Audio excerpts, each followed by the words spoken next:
Existem duas diretivas no Vue que você pode utilizar com condicionais para dizer quando que você vai exibir ou não objetos. E eu vou utilizar esse mesmo exemplo que eu tive aqui no div no v-for e vou colocar essa diretiva chamada v-if.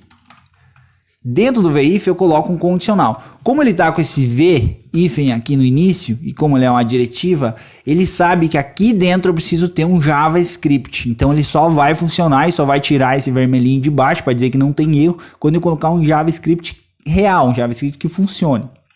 Da mesma forma, esse v-if e esses dois pontos, eles são praticamente a mesma coisa, com pequenas diferenças, mas os dois indicam que teremos JavaScript dentro do valor desse atributo.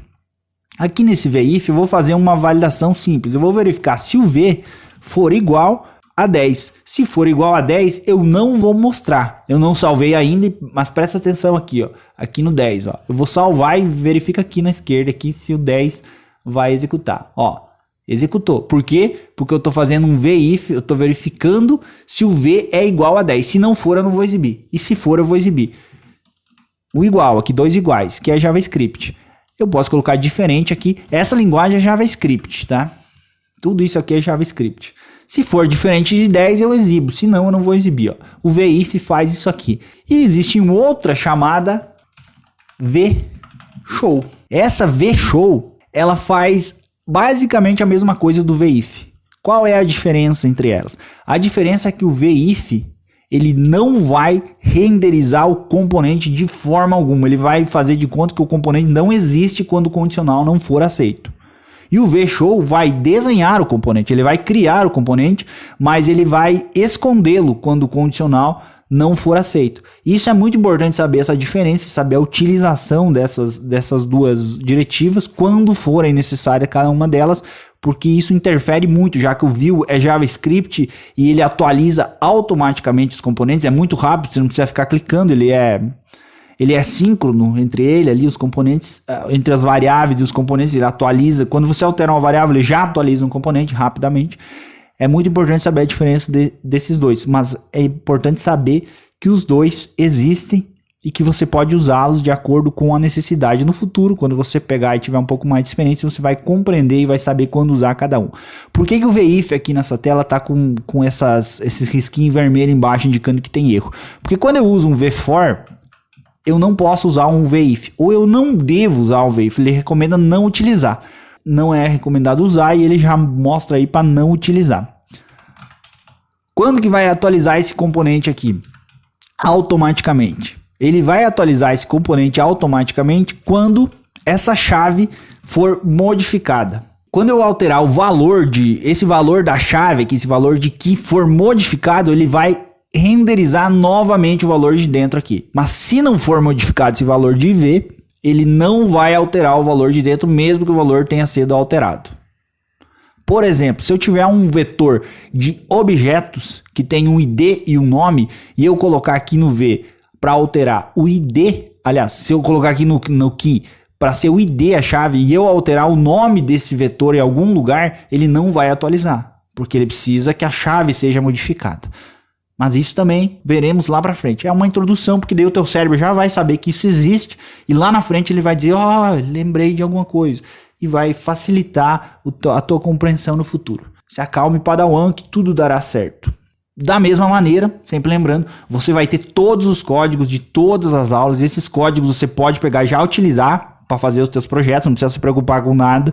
Você pega o código, tu vai ter a base do projeto completa. Depois que nós terminar esse curso, você terminar de aprender e observar tudo, você pode pegar esse projeto e alterar o que tu quiser para verificar as modificações, né, para verificar o que faz cada coisa. E tu pode pegar esse código e já usar como base para o teu projeto, para os projetos que você for vender, para os projetos que você for trabalhar, sem nenhum problema. Mais uma coisa das pinceladas iniciais que eu quero passar para vocês é o que nós chamamos de propriedades. O que são propriedades? Propriedades são valores ou variáveis, digamos assim, que você vai passar de um componente para outro. Por exemplo, eu vou escrever o nome desse tutorial aqui. Essa variável nome, ele vai escrever aqui em cima, nome da variável. Vou trocar aqui para nome do tutorial para ficar mais legal. Nome do tutorial. Ele escreve aqui nome do tutorial. Vamos colocar um componente HTML, H1 aqui, vai ficar maior. Vai ficar mais legal. Coloquei aqui nome do tutorial. Mas digamos que eu quero escrever 2 ou 3 tutoriais na minha tela. E não quero escrever só um. E eu quero que esse componente seja reutilizado. Eu não quero usar só esse aqui. Eu quero reutilizar esse componente várias vezes. Por exemplo, eu quero vir aqui no meu index e utilizar 2 componentes tutoriais. Que seriam 2 tutoriais. Aí ele vai escrever aqui nome do tutorial e nome do tutorial. Mas eu quero que cada um seja um nome. E como que eu faço isso? Para fazer isso, eu preciso vir aqui no index, que é onde eu sei qual é o nome de cada tutorial que eu quero, e passar uma propriedade para ele chamada nome. Então eu vou escrever aqui, nome, primeiro tutorial. E aqui embaixo eu escreveria um outro chamado nome, segundo tutorial. Essas duas aqui. Salvando isso aqui, os atributos, não vai fazer nada, porque eu ainda não estou indicando que isso são propriedades. Como que eu indico que isso aqui é uma propriedade? Primeiro, eu preciso vir aqui no meu componente tutorial e dizer para ele, eu quero receber uma propriedade chamada nome.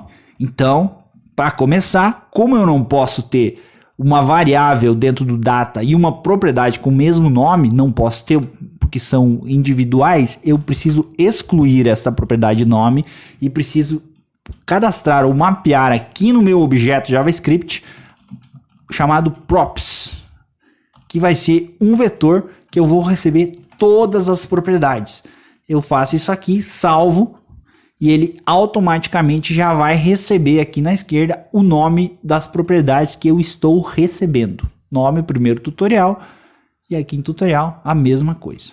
Eu posso utilizar essa propriedade ou essas propriedades em qualquer lugar do meu componente JavaScript também. Por exemplo, eu posso criar um cara chamado aqui, ó, nome formatado, e dizer para ele que vai ser nome, 2 pontos, mais this.nome, que ele vai pegar, que ele vai receber essa string mais a propriedade nome, que é this, para indicar que é da minha classe, desse meu objeto, ponto nome, que é ponto a minha propriedade. Lá em cima eu coloco nome formatado e ele vai vir aqui e vai escrever nome primeiro tutorial. Isso aqui é para receber as propriedades. Essas foram algumas pinceladas iniciais só para dar uma introdução básica de como funciona o Vue, de como funciona essa comunicação entre o template, o HTML e o JavaScript. Dessa forma nós temos uma introdução muito boa sobre como funcionam as coisas.